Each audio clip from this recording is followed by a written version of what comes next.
Boas tardes. Continuamos esta segunda xornada de Bibliotecas Públicas de Galicia falando da formación do persoal para a atención de persoas con diversidade funcional. Os relatores son os técnicos de Fadenga, Plena Inclusión Galicia, Moisés Lamigueiro Romeo, coordinador da área de familias e da área social, e María Dolores Portela León, responsable do programa Cidadanía Activa e Accesibilidade Cognitiva. Moitas gracias, Alejandra. Bueno, primeiro vou empezar a falar eu, cambiarei do castelán ao galego, indistintamente, espero que me entendades. Bien, primero es la mejor hora para la siesta, lo sé, entonces espero que estéis despiertos. ¿Qué tal? ¿Se me escucha bien? ¿Sí? Vale. Bien. Primero explicaros de qué organización venimos. Fadenga Plena Inclusión Galicia es una federación de asociaciones que apoyan a personas con discapacidad intelectual o del desarrollo y a sus familias. A día de hoy conforman Fadenga Plena Inclusión Galicia 40 asociaciones que están repartidas por toda Galicia. Estamos de 40 aniversario. ¿Hay alguien de cumpleaños en la sala hoy? ¿No? Seguro que no se atreve a levantar la mano. Bueno, porque Fadenga nació en el año 79, ¿vale? Esto que veis aquí no es un cuadro de Miró. Se supone que es Galicia, lo que pasa que no sé por qué no se ve el borde, ¿no? Y estas son las divisiones provinciales. Esto es para que os hagáis una idea de cómo están repartidas nuestras entidades, las 40, por las poblaciones de Galicia. Entonces, que sepáis que podemos ser un recurso valioso para vosotras y para vosotros, para vuestras bibliotecas, y que contéis con nosotros, que nos aprovechéis. Igual que nosotros también nos aprovechamos para estar en esta jornada y agradecer a Alejandra, a Cristina y a Consuelo que nos hayan invitado.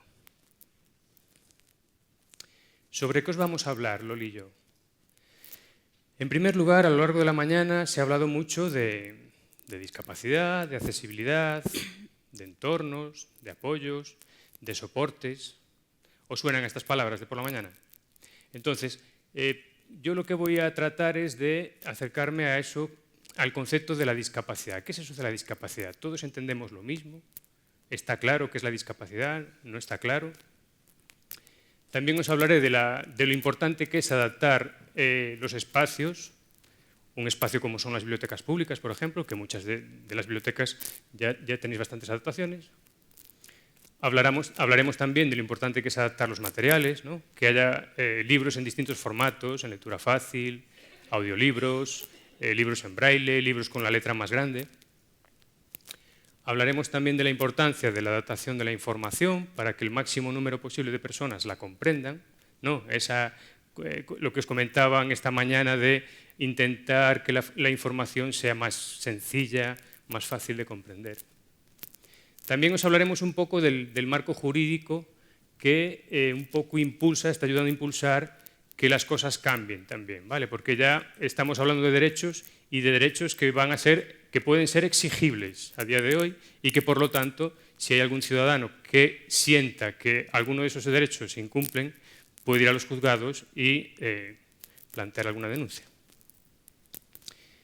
Y, por otro lado, os hablaremos de lo que consideramos que es la clave en el buen trato, ¿vale? Que es la creencia en las personas. Creer en las personas. Ver más allá de la discapacidad. Normalmente la discapacidad es como una barrera, ¿no? Es como una máscara que enmascara o que nos impide ver más allá de la discapacidad, ver a la persona que hay detrás, ¿no? Intentaré explicarme después. Y por último, pues os hablaremos del buen trato, os daremos algunas pistas, mi compañera Loli. Haremos unas breves conclusiones y dejaremos un espacio también para que podáis hacernos preguntas e intentaremos resolver las dudas que os plantee.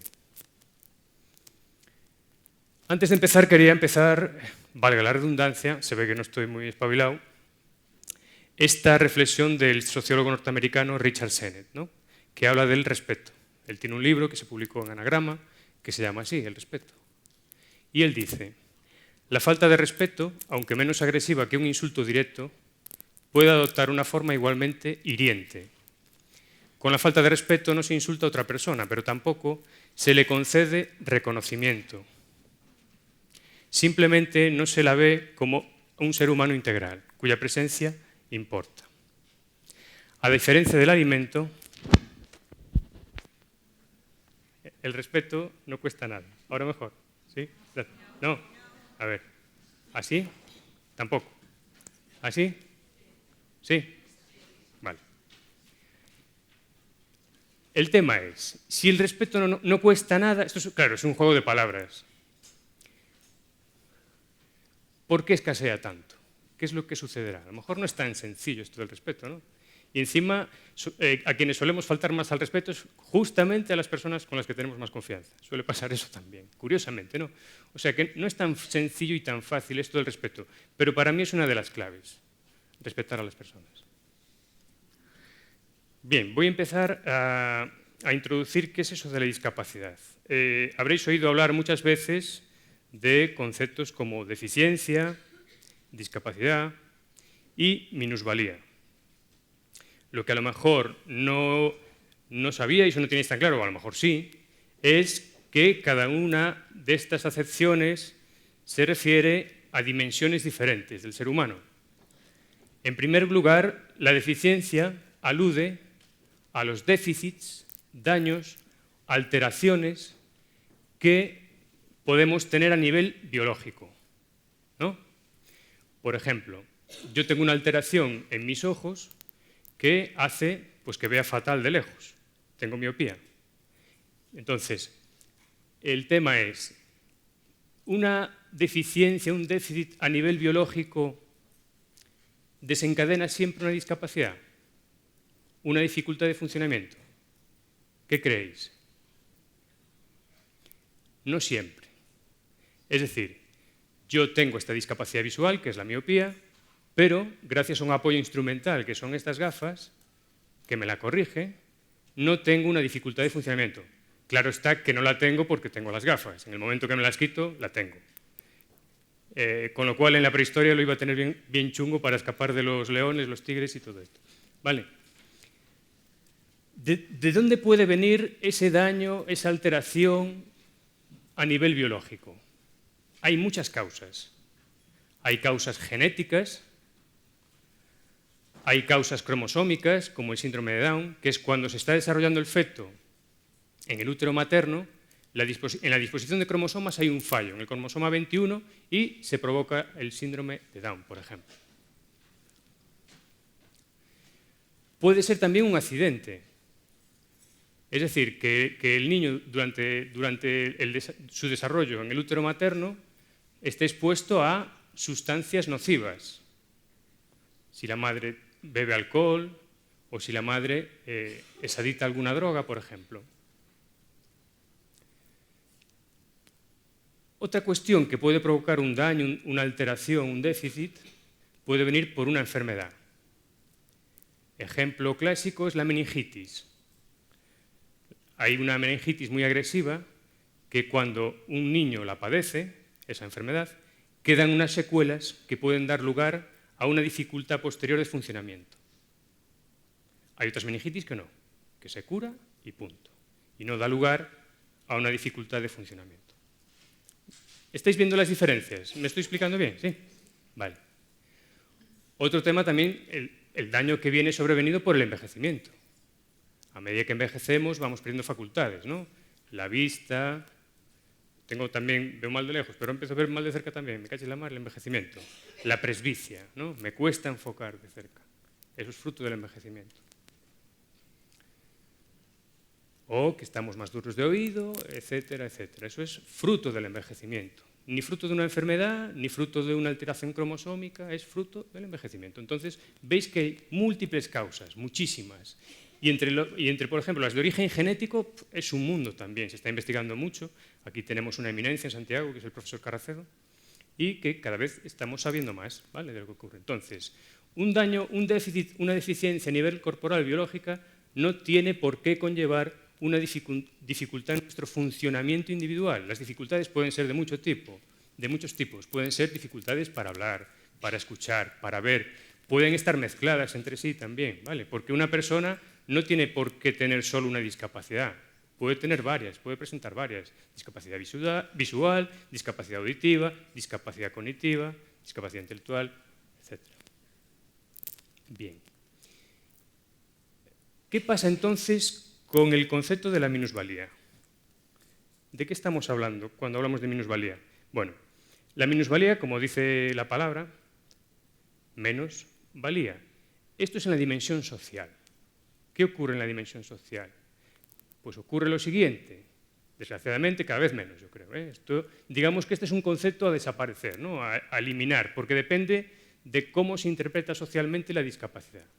El tema es que muchas personas piensan que por el hecho de tener una discapacidad, pues las personas que la tienen son menos válidas. Y es ahí donde entramos en el terreno de las creencias. Es ahí donde entramos en el terreno de las creencias y ahí entra el tema de sensibilizar a la ciudadanía para que cambie esa forma de pensar, y lo que tenemos que pensar es que si una persona tiene dificultad de funcionamiento, lo que necesita esa persona es que le demos más apoyos. ¿Estáis de acuerdo?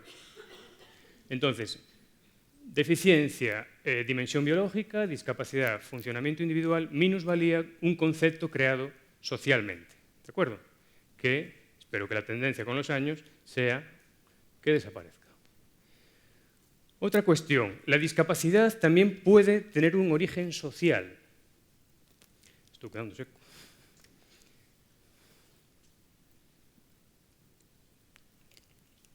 Puede tener un origen social. Antes ya os adelanté una cosa, ¿no? Si la madre pues tiene un problema de adicción, si bebe alcohol o si se toma sustancias tóxicas, lógicamente hay mucho riesgo de que eso pase al feto. Entonces, eso sería un origen social de la discapacidad, porque el problema de las adicciones es un problema social. ¿Vale? Otro ejemplo sería la desnutrición. Si la madre está desnutrida porque no tiene el alimento suficiente, lógicamente el feto tampoco se va a alimentar bien, con lo cual afecta su desarrollo, ¿no? Eso también pasa. Y eso puede tener un origen social, de más tipo, ¿no? Económico, etc. También hay un origen de la discapacidad, ahora estoy pensando en la discapacidad intelectual, ¿no? La dificultad en el funcionamiento, en la comprensión, dificultades de atención, de memoria, etc. Puede ocurrir que conocéis todos estos casos en Rusia, en Rumanía, de orfelinatos, donde los críos pues, estaban aparcados todo el día, las 24 horas, en una habitación aislados, sin ningún tipo de estímulo. ¿Os suena?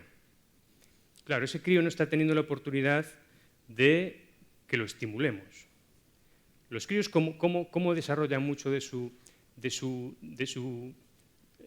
desarrollo cognitivo? Pues aprendiendo de los adultos. Están constantemente aprendiendo las 24 horas. Pero ¿qué ocurre si el niño no tiene estímulos? Nadie les habla, nadie les toca, no sienten frío o calor, o sino muy pocas veces. Lógicamente ese crío no va a desarrollar habla, no va a desarrollar muchas habilidades que en un desarrollo normal, porque tienes estímulos y tienes a tus padres contigo, sí que lo haces. Entonces, eso también es un origen social de la discapacidad. ¿Conocéis el caso del niño de Aveyron? Bueno, no sé cómo se pronuncia porque es en Francia. Hizo una peli Truffaut, El pequeño salvaje. Bueno, pues ese es un ejemplo de lo que os estoy comentando, ¿no?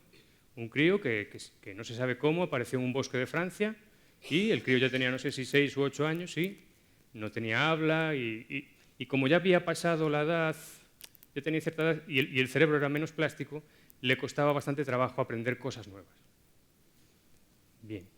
Bueno, pues espero que esto sirva un poco para tener al menos algo más de claridad en lo que es cada cosa, ¿no? La deficiencia, la discapacidad y la minusvalía. Bien, en esto de nuestro funcionamiento, del funcionamiento humano, es muy importante el entorno que nos rodea. Entended el entorno de manera amplia, ¿vale? O sea, el entorno es la comunidad donde desarrollamos nuestra vida. Y donde desarrollamos nuestra vida hay temas materiales, hay temas personales, hay medio ambiente, hay naturaleza, hay muchas cosas. Entonces, la discapacidad en el fondo ya no es solo una característica, no son solo factores personales, también hay factores ambientales. Entonces, la discapacidad la tenemos que concebir como un proceso que es fruto de la interacción de procesos personales y ambientales. ¿De acuerdo? Es decir, no es un problema único y exclusivo de la persona. Si el ambiente que rodea a la persona es estimulante o se adapta para que el funcionamiento de la persona mejore, pues su funcionamiento va a mejorar. Si hay rampas, el caso de Enrique, ¿no? Para llegar aquí al escenario, si no hubiera esta rampa, lo tendría complicado. Le estamos poniendo una barrera. Eso es una adaptación del entorno. Es un entorno facilitador que haya una rampa. Es un ejemplo. Entonces, ¿cuál es el resumen? Para que mejore el funcionamiento de la persona en el entorno, necesitamos adaptar ese entorno y ofrecer los apoyos adecuados. Entonces, tan importante es el entorno que rodea a la persona como los apoyos que le prestemos. ¿Y qué son los apoyos? Pues los apoyos son aquellas estrategias y recursos que facilitan el desarrollo, la educación, los intereses y el bienestar de una persona. Contribuyen a mejorar el funcionamiento individual de las personas. ¿Qué tipos de apoyos existen? Bueno, se les pueden clasificar así. Hay apoyos instrumentales, mis gafas es un apoyo instrumental, una prótesis, un audífono, esos son apoyos instrumentales. Los hay contextuales, ¿no? Una rampa para evitar escaleras, un ascensor, el texto en braille. Y luego los más importantes, casi si cabe, o igual de importantes, un pelín más porque ahí sí que juega un papel importante las personas. Los apoyos personales. Y ahí tenéis mucho que decir todas vosotras y todos vosotros. Los hay informales, que son los que dan la familia, los amigos, y están los apoyos profesionales. ¿De acuerdo? Entonces, vuelvo a repetir. La discapacidad no debe considerarse solo como una característica de la persona, ya que interviniendo en los entornos puede atenuarse esa dificultad de funcionamiento y muchas de las barreras que impiden un buen funcionamiento a la persona. ¿Se capta la idea? ¿Sí? Vale. Y en este sentido los apoyos juegan un papel fundamental para que el funcionamiento de la persona mejore. Vamos a ver tipos de apoyo. Esto es ya antiguo, ¿eh? Los emblemas, los escudos. En la Edad Media había mucha gente analfabeta, pero había muchos escudos de los señores feudales, ¿no?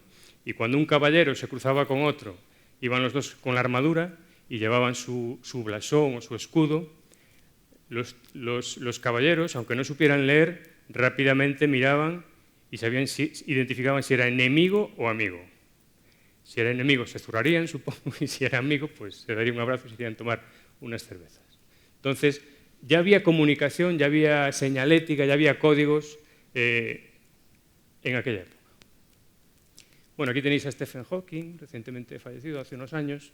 Él había perdido el habla por la enfermedad que tenía, pero contaba con un intercomunicador que le permitía suplir esa dificultad de funcionamiento a través de ese apoyo instrumental que era el intercomunicador, y este hombre pues, se comunicaba perfectamente y daba conferencias. El audífono, que la dificultad de funcionamiento de oído, pues nos amplifica el sonido y nos ayuda a las personas con problemas de oído a escuchar mejor. La señalética, las estaciones de tren, los aeropuertos, se hablaba esta mañana, ¿no? Lo importante que es a la hora de orientarnos, de situarnos en un contexto, en una estación de tren, una estación de autobús. Estos iconos, a diferencia de los pictogramas de Arasac, por ejemplo, digamos que están testeados. Es decir, antes de ponerlos en una estación de tren o en un aeropuerto, han sido testeados por grupos representativos de la sociedad. De manera que, con ese testeo, lo que se procura es que el máximo número posible de personas, indistintamente de la discapacidad que tengan o de las características que tengan, culturales o la que se os puede ocurrir, comprendan lo mismo. Pues que comprendan que por ahí de frente se va a bajar unas escaleras, que estamos en la vía 3, que la salida es hacia allá o que ahí enfrente tenemos un ascensor. Entonces, esta iconografía sí que está más testada. Y también es verdad que la iconografía también se aprende. Se aprenden a medida que tú utilizas los espacios y vas asociando que esta señal o este icono significa esto y no otra cosa.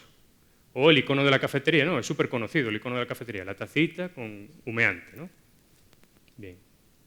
El braille que ya comenté antes. La lectura fácil. Se habló esta mañana de lectura fácil, habló Cristina Maijeiras. Aquí mi compi Loli es una experta en lectura fácil. Pero fijaos, este es otro logo, no es el que salía por la mañana, no es el de lectura fácil de la Asociación Lectura Fácil de España. Este es el de Inclusion Europe. ¿Qué diferencia hay con relación al icono de lectura fácil? Bueno, supuestamente los libros que tengan este icono quiere decir que, aparte de estar adaptados a lectura fácil, han sido validados por grupos de personas con discapacidad intelectual. Es decir, el proceso es, se hace la adaptación del texto a lectura fácil, que ya os adelanto que no es nada fácil hacer esa adaptación, lleva mucho tiempo, y posteriormente, con ese texto en lectura fácil, lo que se hace es, con un grupo de personas con discapacidad intelectual, un dinamizador pone a prueba ese texto para saber qué grado de comprensión tiene, si las personas del grupo comprenden o no. En función de si hay términos que no comprenden, lo que se hace es buscar sinónimos o buscar alternativas para expresar la misma idea. Entonces, digamos que es un filtro más que, de alguna manera, garantiza que ese texto lo va a comprender más personas. Y dentro de la lectura fácil también hay gradaciones. Hay textos en lectura fácil que están pensados para personas con más dificultades de comprensión y hay textos en lectura fácil pensados para personas con menos dificultades de comprensión. ¿Vale? Y esto está en estudio. Hay un psicólogo en la Universidad Autónoma de Madrid y supongo que habrá muchas más investigaciones que cada vez están avanzando más sobre cómo comprendemos la lectura. Bien. Aquí, pues, fijaos, una cosa tan sencilla como adaptar el mostrador de la biblioteca, ¿no? Tener dos alturas, uno para las personas que les sea más cómodo este mostrador y otro más bajito para las personas bajitas o que vayan en silla de ruedas, para los niños o lo que haga falta. Es un ejemplo de adaptación muy sencillo que se puede hacer en una biblioteca. Y luego, el principal apoyo, el principal recurso que tenemos, las personas. Las personas, el personal de las bibliotecas, sois fundamentales para facilitar esas adaptaciones, para ayudar a las personas con más dificultades a que saquen el mejor provecho de vuestras bibliotecas.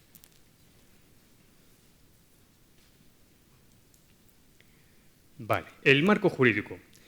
Desgraciadamente, la lucha de los colectivos de las personas con discapacidad es una lucha ya que viene de largo, con muchas dificultades y,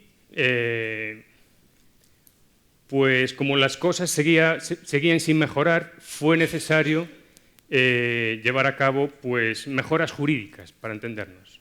En el año 2006 se publicó en Naciones Unidas la Convención Internacional sobre los Derechos de las Personas con Discapacidad. Este acuerdo internacional lo ratificó España y, por lo tanto, lo que dice esta convención, nuestro país se ha comprometido a cumplirlo. ¿Qué dice esta convención? Pues, entre otras muchas cosas, dice el artículo 5, igualdad y no discriminación. Todas las personas son iguales ante la ley y la discapacidad no es un motivo para discriminar. Hasta hace bien poco, en los juicios, y si no que me corrija mi compañera Loli, no solía valorarse la declaración en los juicios de personas con discapacidad intelectual. No se las tenía en consideración. O hasta hace bien poco, una serie de personas con discapacidad intelectual que tenían su modificación de la capacidad de obrar modificada, la antiguamente denominada incapacitación judicial, había una serie de personas con discapacidad intelectual que el juez no les permitía votar. Ese derecho se ha recuperado, gracias, entre otras muchas cosas, a esta convención de la ONU. Artículo muy importante, el artículo 9, accesibilidad. Este artículo dice más cosas, aquí entended que es una síntesis, ¿vale? Dice, todas las personas tienen derecho a acceder a todos los lugares y a la información. Es decir, hay que hacer accesible físicamente los espacios, pero también hay que hacer comprensible la información. ¿Qué más? El artículo 30, participación en la vida cultural. Esto atañe a museos, atañe a bibliotecas, atañe a cualquier servicio cultural que haya en nuestro país. Y facilitar los usos de los espacios culturales, si no, no tiene sentido. Bien. Otra cosa que quería reflexionar con vosotras y vosotros es el tema de cómo conceptualizamos, cómo creamos los conceptos, cómo idealizamos, cómo creamos creencias a veces también, ¿no? Fijaos, una muestra es cómo denominábamos al colectivo de personas con discapacidad intelectual, ¿no?, a lo largo de los años. Pues fijaos, no hace mucho, pues la denominación que se solía utilizar en los años 50, 60, para denominar a las personas con discapacidad intelectual era subnormales. Con el tiempo fue derivando en algo insultante. Pero llamar a las personas con discapacidad subnormales ya tiene muchas connotaciones, o sea, fuera de lo normal. Ya estás generando con ese concepto unas creencias. ¿Os dais cuenta? O en los años 70, 80, que fue cuando se creó FADENGA, porque FADENGA, la DEMS, se refiere a deficientes mentales, porque se constituyó en el año 79. Y en aquel entonces esa era la conceptualización, el término que se utilizaba con las personas con discapacidad intelectual. ¿De acuerdo? A partir del año 92, que sale a la luz la nueva definición de lo que es la discapacidad intelectual, que es una definición que se centra mucho en dar relevancia al entorno y que la discapacidad es una interacción de factores personales y ambientales, se pasa a denominar a las personas con discapacidad, se pone personas primero, eso que quede claro, personas con discapacidad. Y así es como quieren las personas con discapacidad que, cuando es necesario, pues, especificar la característica que tienen de discapacidad, pues que se denomine así y punto. Y en la sociedad, ¿qué terminología se utilizaba? Y se sigue utilizando, depende en qué foro estemos, ¿no? Pues retrasados, disminuidos, deficientes, fijaos las connotaciones, ¿no? Disminuidos, te disminuyes ahí, te vas haciendo más pequeño. Deficientes, minusválidos y discapacitados. Fijaos, el término discapacitado tampoco es adecuado, pues, porque es reduccionista, ¿no? Reduccionista en el sentido de que defines a una persona por una de sus características. Es como si me llamáis a mí gafotas o miope, ¿no? El reduccionismo ese. Y claro, esto es el efecto de enmascaramiento, ¿no? O sea, pones la máscara de la discapacidad delante de la persona y eso a veces es una barrera que te impide dar el paso de conocer a la persona. Fijaos, yo creo que nos ha pasado a todos. El ser humano funcionamos así, es decir, nuestro cerebro etiqueta rápidamente toda la realidad que nos rodea. Eso nos sirve también para la supervivencia, ¿no? Necesitamos ser rápidos en muchas situaciones. Si viene un coche, tenemos que reaccionar rápido para que no nos atropelle. Pues esto es lo mismo, etiquetamos constantemente, muchas veces inconscientemente. Entonces, a veces este etiquetaje pues es muy deficiente, por decirlo de algún modo. Y nos quedamos con una característica. Ah, mira, ese es negro. O aquella, mira, ese va en silla de ruedas. O aquel tiene discapacidad intelectual. O aquel no sé qué. Entonces, nos quedamos solo con esa información superficial y no nos permite dar el paso de intentar conocer a la persona que hay detrás. ¿Vale? Otro término que lo comentaba Susana esta mañana es el de diversidad funcional. Este término, pues, tiene cierta polémica, pero... A ver, por un lado, creo que tiene una cosa valiosa, que es que pone el foco en la diversidad. Y eso está bien. Todos somos diversos y tal. Pero, por otro lado, es un concepto que podríamos decir, denominar vacío, en el sentido de que me estás diciendo algo que es de perogrullo, es decir, todos somos diversos, sí, ya lo sé. Es decir, a nosotros al final, que trabajamos con personas con discapacidad, al final vamos a tener que preguntar o averiguar o a indagar qué es lo que le pasa a la persona, qué dificultad de funcionamiento tiene. Si tiene una discapacidad sensorial, de qué tipo, en qué grado, si tiene una discapacidad intelectual o no, y en función de esa dificultad de funcionamiento que tiene, sabremos qué apoyos le podemos brindar o qué adaptaciones tenemos que hacer en el entorno para que esa dificultad de funcionamiento se atenúe lo máximo posible y, si es posible, que desaparezca, si es el caso de las gafas. ¿Vale? Entonces, por un lado, bien, porque puso el foco en la diversidad, es un término acuñado por el Foro de Vida Independiente, que es muy reivindicativo políticamente. Pero desde mi punto de vista, flaquea otra vez que tiene el efecto perverso, el lado perverso de que vuelva a ocultar la discapacidad como si fuera algo malo. No me dice las diversas diversidades que existen. Entonces, bueno, esta es mi opinión. Vuelve a salir este guado, nos repetimos más que el ajo, ¿no? Pero bueno, creo que es importante, fijaos. La exclusión. La exclusión es cuando a nivel individual se excluye a una persona por una característica que tiene la persona. Pues porque tiene discapacidad, pues eso nos genera rechazo, o porque tiene una enfermedad. Acordaos cuando empezaba a conocerse la enfermedad del SIDA. Todos teníamos un miedo atroz. Mira, cuidado, ese tiene SIDA. O cuidado, ese es drogadicto. ¿Os dais cuenta? Entonces, esa forma de pensar sobre las personas hace que las excluyamos.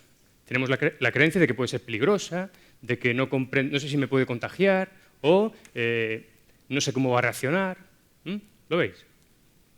Luego, el tema de la segregación tiene que ver también con separar a un grupo de personas, en este caso a un colectivo, por una característica que tiene. Caso del apartheid, por ejemplo, en Sudáfrica, ¿no? Los negros vivían en guetos y la población blanca, pues, en otros barrios.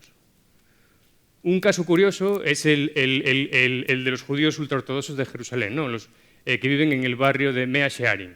Esto es al revés, estos se autoexcluyen ellos, ¿no? Se segregan ellos. No quieren que en su barrio entre nadie más que ellos. Pero es curioso, segregación también. Y luego tenemos la integración y la inclusión, que normalmente son términos que suelen confundirse, suelen utilizarse como sinónimos, pero en realidad no lo son. Susana pone un muy buen ejemplo con el tema de los coles, ¿no?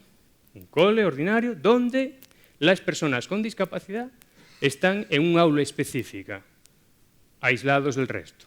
No aislados, tampoco es eso, que estén aislados, pero sí que es verdad que tienen un aula específica. Yo, para intentar diferenciarlo, siempre pongo el mismo ejemplo, que igual es de perogrullo, pero bueno, siempre pongo el ejemplo del equipo de fútbol, ¿no? Tú formas parte de un equipo de fútbol, pero me caches, es que siempre chupo banquillo. Nunca me dejan jugar, tío, estoy hasta las narices. Eso es integración. Estoy integrado en el equipo de fútbol, pero no me dejan jugar nunca. Para mí la inclusión es que estoy en el equipo de fútbol y por lo menos, caramba, me dejan participar y jugar unos minutos, aunque sea malo jugando. ¿Veis la diferencia? Eso podría ser una diferencia. Entonces, desde mi punto de vista, la inclusión es un concepto que cree más en las personas, por decirlo de algún modo.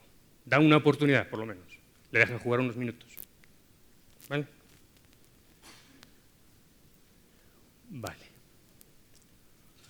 Fijaos, esta situación también nos podría ayudar a entender la diferencia entre inclusión e integración. No sé si se ve muy bien, pero aquí debajo de los críos hay cajas. Imaginaos que las cajas son apoyos, ¿no? Es un apoyo muy sencillo para que alguno de los niños pueda ver el partido, creo que es un partido de béisbol, ¿no? Vale. ¿Están los 3 críos en el estadio? ¿Están integrados en el estadio? Sí. Ahí están los 3. ¿Pero qué ocurre? Hay igualdad de apoyos, ¿no? Pero, ¿qué le ocurre a este, al más bajito? ¿Ve el partido? Vale, esto sería integración. Está integrado en el estadio. Pero me cachis la mar. Nadie se preocupó de que el pequeñito pueda, de que el más bajo pueda ver el partido. ¿Y si hacemos un reajuste de los apoyos? Y ahí entra la justicia, ¿no? Si hacemos un reajuste de esos apoyos, el chaval más alto no lo necesitaba. Pero en cambio, si se lo ponemos al más bajito, uno encima de otro, concho, hemos tenido en cuenta la dificultad que tenía el más bajito y así hemos conseguido que también vea el partido. Creo que es muy ilustrativo para entender la diferencia y también la diferencia entre el valor de la igualdad y el de la justicia, que a veces, ¿no? Vale. Bueno, se pueden dar diferentes situaciones en la práctica profesional. Uy, voy un poco lento. La que nos gustaría y la que es deseable es si crees en la persona, entonces tu práctica profesional va a ser ética, va a ser correcta, va a ser la adecuada, si crees en la persona. Luego están las prácticas de ética fronteriza, que son aquellas donde pensamos creer que creemos en las personas. Pensamos que creemos en las personas y actuamos en consecuencia. Bueno, es un primer paso. Y luego estaría la práctica profesional no ética, que sería aquella que no cree bajo ningún concepto en las personas. Algunas habilidades éticas que tienen que ver con el buen trato. Primero, creer en las personas. Intentar ver más allá de sus características, de la discapacidad, de lo que sea, de la raza, orientación sexual, política, me da igual, lo que queráis. Ir más allá, creer en las personas. Y ahí entra el valor de la dignidad, ¿no? Las personas somos valiosas por lo que somos. Luego los principios éticos básicos, que salieron en el año 79 del informe Belmont, Norteamérica. No maleficencia, que esto viene de los médicos, ¿no? El juramento hipocrático, no hacer daño. Eso es lo primero. Justicia, tenemos unos recursos limitados, distribuyámoslos y ajustémoslos lo mejor posible en función de las necesidades de las personas. Beneficencia, hagamos el bien. Este es un poco peligroso, en el sentido de que a veces pensamos, por querer hacer un bien hacemos un mal. Voy a poner un ejemplo tonto. Voy al cine con un grupo de personas, con un grupo de niños, y yo pienso que a esos niños la peli que les va a gustar es, no sé, Superman, porque como yo la vi de chaval me encantó. Claro, igual Superman ahora está un poco anticuado. Entonces, por hacer un bien, les hago ver esa peli, cuando en realidad ellos querían ver otra de Bob Esponja. Por ejemplo, no es que sea un daño muy tal, ¿no? Pero llevadlo a otro terreno, ¿no? A veces, por querer hacer un bien, podemos crear un daño. Entonces, este es primordial, tenerlo siempre en cuenta. Y para que no nos pase eso de que por querer hacer un bien generemos un mal, es muy importante este otro principio, el de autonomía, que tiene que ver con la libertad y con el respeto a lo que piensan las personas. Si las tenemos en cuenta, seguramente sea más fácil que no cometamos el error de generar un daño. Luego, en el terreno de los valores, pues hay una serie de valores que son muy buenos para ir bien encauzados a la hora de apoyar a las personas. El respeto, la igualdad, la confianza, la apertura mental, el trabajo en equipo, ¿no? Dentro de la biblioteca es importante coordinarse y que sepáis todos más o menos cómo actuar en caso de que, oye, si me viene una persona mayor que tiene esta dificultad, ¿cómo tengo que actuar? O si me viene una persona con discapacidad intelectual, vale. La prudencia también, muy importante, la escucha activa, la generosidad y también la valentía. Para generar cambios en las instituciones hay que ser valiente. Pero la valentía no es temeridad. La valentía es ir hacia adelante, pero con los riesgos calculados. La temeridad es que tiras para adelante o mejor caes por el precipicio. ¿Vale? Y por último, las virtudes, que aunque suene así un poco chusco, vienen a ser, como dice Aristóteles, son los valores encarnados, hechos persona. Porque los valores son orientaciones de lo que debo hacer, son orientaciones a de cómo me gustaría ser. Me gustaría ser generoso. A lo mejor soy Mr. Scrooge y soy un rácano, pero me gusta el valor de la generosidad. Voy a intentar conseguir eso, ser generoso. En el momento que yo soy generoso, ya es una virtud mía. Ya no es solo un valor. He conseguido que en mi comportamiento habitual ser una persona generosa. ¿Veis la diferencia? O sea, inicialmente el valor es una guía, pero en el momento que yo lo incorporo a mi forma de comportarme, ya es una virtud mía. Entonces, la clave fundamental, el buen trato, ¿no? ¿Y qué es eso del buen trato? Bueno, pues el trato, si vemos el diccionario, es la acción y efecto de comunicarse o relacionarse con los demás, relacionarse con alguien. ¿Y bueno qué significa? Pues relacionarte con alguien de forma positiva, respetándola, acorde a su naturaleza, su destino, de una forma útil, pero también gustosa, provechosa y positiva. Y ahora os vamos a poner un vídeo para que escuchemos un poco qué es lo que opinan las propias personas con discapacidad, si lo consigo, porque antes tuve un problema aquí. A ver, sí, ya está. ¡Ey, tú! Sí, es a ti. Escúchame. Me presento, soy una persona con discapacidad intelectual. Sí, lo has oído muy bien, una persona. Soy diferente a ti, así como tú eres diferente a cualquier otro. Quiero entenderte y que me entiendas. Tengo derecho a las mismas oportunidades que tú. Quiero que me mires a los ojos cuando pases por la calle. Sé que a veces te estremece, que a veces te ríes de mí. O que a veces te asusta o simplemente me ignoras. ¿Por qué? No imaginas lo hermoso que es ser diferente. El mundo sin la diferencia sería como un gran almacén con un montón de gente aburrida dentro. Tengo otras habilidades y quiero conocerlas. Tengo derecho a enseñártelas. Tienes derecho a conocerlas. Imagina una carrera en la que tú empieza ese trayecto antes que yo. Así es mi vida, yo parto en desventaja y solamente necesito que me esperes. Que me apoyes y me ofrezcas tu atención. Me gustan las mismas cosas que a ti. Pasear, la música, el deporte. Ver un atardecer, bailar hasta que me duelen los pies y aprender. Mírame que estoy aquí. Soy real, tengo 2 manos, tengo 2 piernas y una boca para no callarme más. Para decirte que me aceptes como soy. Las etiquetas para el chorizo. A mí me puedes preguntar mi nombre. Esa es mi etiqueta.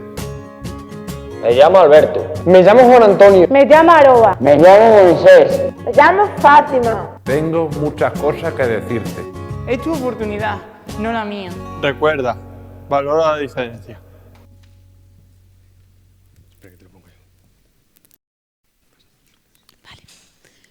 Bueno, como comentaba Moisés, nosotros trabajamos con personas con discapacidad intelectual, pero hemos recogido un poquito toda la información que recogen las asociaciones de diferentes movimientos asociativos de discapacidad para contaros un poco cómo demanda a las propias personas con discapacidad relacionarse con ellos, que nos comuniquemos con ellos.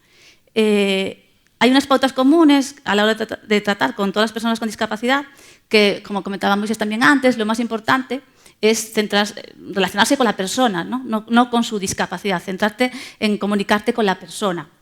Hablar directamente a la persona y no al acompañante, si en el caso de que la persona vaya acompañada. Preguntarle si necesita ayuda y no dar por sentado que una persona con discapacidad va a necesitar ayuda porque tenga discapacidad, ¿no? Tenemos que preguntar a la persona si necesita ayuda y cómo quiere que le ayudemos. Tenemos que permitir también, o intentar permitir, que la persona haga todas las actividades que podamos de forma independiente, no sobreprotegiéndola y tratar a cada persona en función de su edad y de sus necesidades. Eso pasa muchas veces con discapacidad intelectual. Las personas con discapacidad intelectual se quejan mucho de que le tratan como niños pequeños o que no tienen en cuenta su edad cronológica. Después, intentar tratar a la persona con naturalidad. Y si existen dificultades de comunicación, intentar transmitir nuestro mensaje lo más sencillamente posible y asegurarnos de que la persona lo ha entendido. No debemos demostrar impaciencia y debemos respetar un poco el ritmo de cada persona en las comunicaciones y las actividades que propongamos. Y algo también muy importante es conocer el nivel de accesibilidad y todos los recursos que estuvisteis trabajando por la mañana, que vais a tener en vuestras bibliotecas para poder ofrecérselos a las personas que tengan alguna necesidad en vuestra entidad. ¿Qué debemos tener en cuenta para comunicarnos con personas con discapacidad visual? Debemos identificarnos y asegurarnos que la persona sabe que nos dirigimos a ella. Colocarnos donde nos pueda ver, porque aunque puede no tener restos visuales, sí puede tener restos visuales. Entonces puede identificar dónde estás para poder hablar contigo. Para llamar la atención a una persona con discapacidad visual, podemos tocar levemente su mano o su hombro. Levemente, pues para no pegarle un susto, pero para avisar a la persona que estamos ahí, nos vamos a comunicar con ella. Debemos avisar cuando llegamos y cuando nos vamos. Y si necesitamos guiar a la persona en el espacio, debemos ofrecer nuestro brazo. Vale, no hay, no hay más, solo así. Ofrecer nuestro brazo y caminar un paso delante de ella. Debemos también evitar en el lenguaje utilizar términos espaciales como aquí, allí, este o aquel, y intentar dar información que le ayude a la persona a saber un poco más dónde está colocado lo que él quieres mostrar, ¿no? Pues, o a la izquierda, detrás de ti, para que tenga una referencia espacial. Debemos explicar nuestro mensaje de forma oral y no sustituirlo, a veces utilizamos gestos cuando hablamos, no sustituirlo por lenguaje gestual. Podemos utilizar palabras como mirar o como ver, ¿no? Las asociaciones de personas con discapacidad visual dicen que es natural que se utilicen esas palabras, a veces estamos como cohibidos para no meter la pata y eso no es ningún problema, se pueden utilizar. Y cada persona con discapacidad visual accede de forma diferente a la información, dependiendo del resto visual que tenga. Entonces puede necesitar un recurso de braille o alguna herramienta informática para acceder a la información, de todas las que visteis un poco por la mañana, que nos comentaba también Cristina. ¿Qué debemos tener en cuenta para comunicarnos con personas con discapacidad auditiva? Podemos también llamar la atención de la persona con un ligero toque en el hombro o con alguna señal. Intentar hablar siempre de frente para que la persona pueda hacer lectura labial si tiene esa capacidad. Y debemos hablar con voz natural, ni rápido ni lento, pero vocalizando bien y no exagerando y elevar la voz. No sé si acordáis del vídeo que puso Susana por la mañana, que también lo íbamos a poner nosotros, porque habla mucho de cómo las propias personas dicen que quieren que le trate, y la persona que tenía problemas auditivos decía que no necesitaba que nadie gritara, ¿no?, para poder hablar con él. Podemos apoyarnos el lenguaje oral con el lenguaje natural, con gestos naturales que sirvan de apoyo a lo que estamos diciendo. Tenemos que evitar poner las manos delante de la boca e intentar no hablar cuando caminas o cuando existe mucho ruido, porque puede dificultar la comunicación con la persona con problemas auditivos. Si la persona no conoce la lectura labial, podemos comunicarnos a través de la escritura.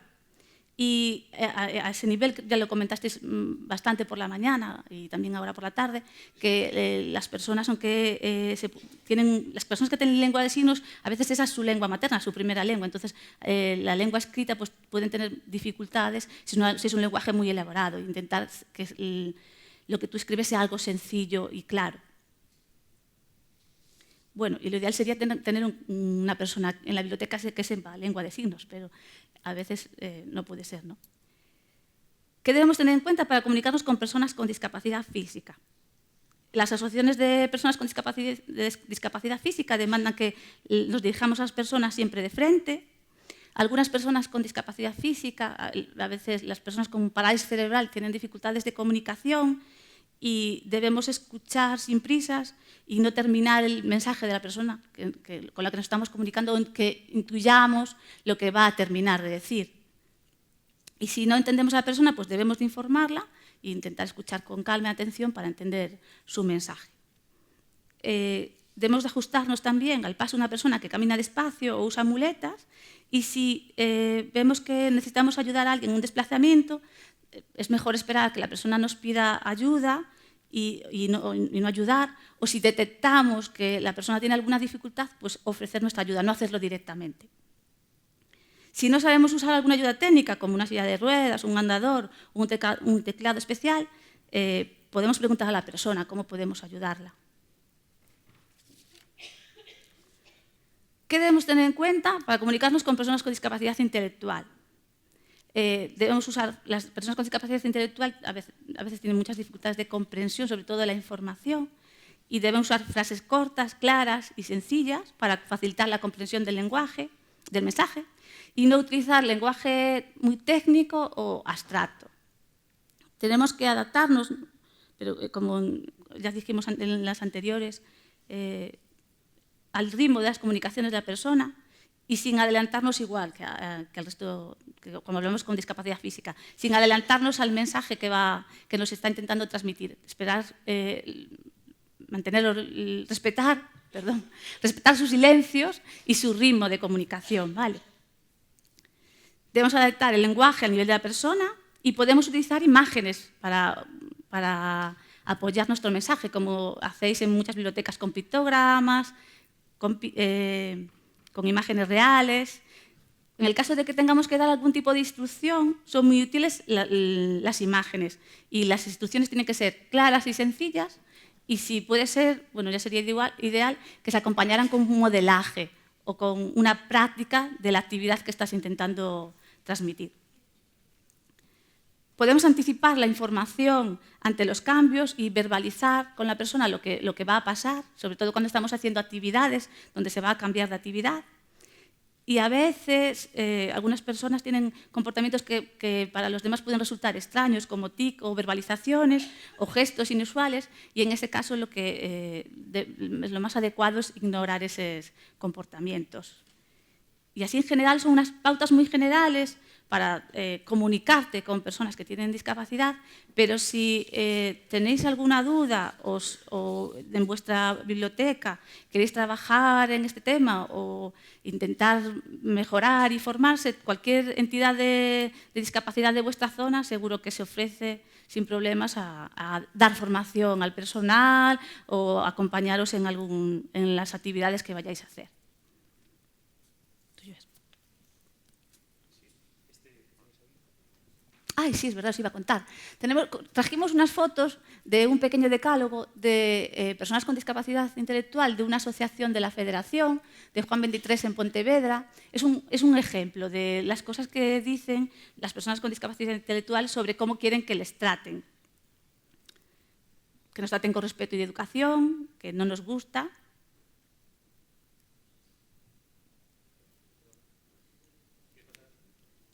Que no nos gusta que nos griten, que se rían, que nos insulten, que se nos queden mirando.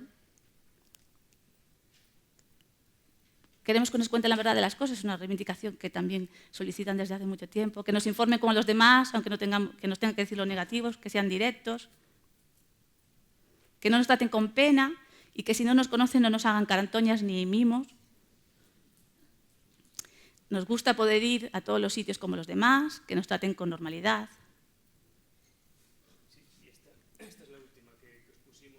Para finalizar, queríamos finalizar con estas pequeñas conclusiones. Bueno, se podrían sacar muchas más, evidentemente, pero bueno, creemos que es importantísimo generar conocimientos sobre los distintos tipos de discapacidad para que sepamos qué grado de apoyos necesitan, qué tipo de apoyos. Eso también nos va a ayudar a comprender mejor qué es lo que le pasa a cada persona o qué es lo que necesita cada persona. Creemos que también es muy importante generar las modificaciones oportunas en nuestras instalaciones, en los entornos, para que sean más inclusivos y amigables y crean en las personas y las tengan en cuenta en función de sus necesidades. En ese sentido, la accesibilidad juega un papel fundamental, la accesibilidad física para facilitar el movimiento y la motricidad por los distintos espacios de las instalaciones, la accesibilidad sensorial a la hora de ofrecer la información por distintos canales, la accesibilidad cognitiva para facilitar la comprensión de la información que ofrecemos. Y por último, creemos que es fundamental también formar a la ciudadanía en general para que esa formación ayude a cambiar la mirada, a que miremos con otros ojos a las personas, independientemente de sus características, ya bien sean discapacidad, raza, ideología, orientación religiosa, lo que queráis. Vale,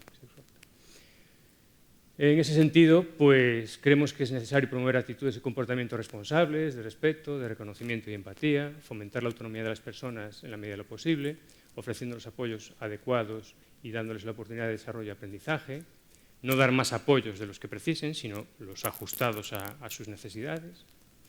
Y por último, creo que es muy importante que seamos conscientes de que creo que es importante reconocer la fragilidad que nos caracteriza. Vivimos en sociedades muy hedonistas que lo que nos venden en el cine, en la publicidad y por ahí es que somos superhéroes, que nunca enfermamos, que siempre somos guapos, geniales, estupendos, y todos vamos a pasar a lo largo de nuestro ciclo vital por diferentes etapas donde o caigamos muy enfermos y dependamos de terceras personas, o por envejecimiento, o por un accidente, o por lo que sea. O sea, todos en mayor o menor grado a lo largo del ciclo vital vamos a tener alguna dificultad de funcionamiento seguro. Por último, una recomendación para que la pidan en la red de bibliotecas de Galicia, porque estuve mirando y este libro de Josep Esquirol no lo teníais, y para quien le guste un poco más la reflexión, la filosofía, a mí este libro la verdad es que me gusta mucho, es de Josep María Esquirol, sabéis que es un autor que para ser filósofo tiene bastante éxito, ¿no? El último libro que publicó es La penúltima bondad, pero a mí a colación de lo que hablamos hoy aquí, esta tarde, creo que es un libro muy interesante, El respeto, la mirada atenta. Y nada, solo desear que las bibliotecas inclusivas pues contribuyáis a que la sociedad cada vez sea más inclusiva hasta la plena inclusión total. Vale, por nuestra parte es vuestro turno ahora y espero que no nos pase como a Manolito, que le dice la profe, y el que no haya entendido, que levante la mano. Vamos, Manolito, ¿qué es lo que no has entendido? Desde marzo hasta ahora nada. Muchas gracias.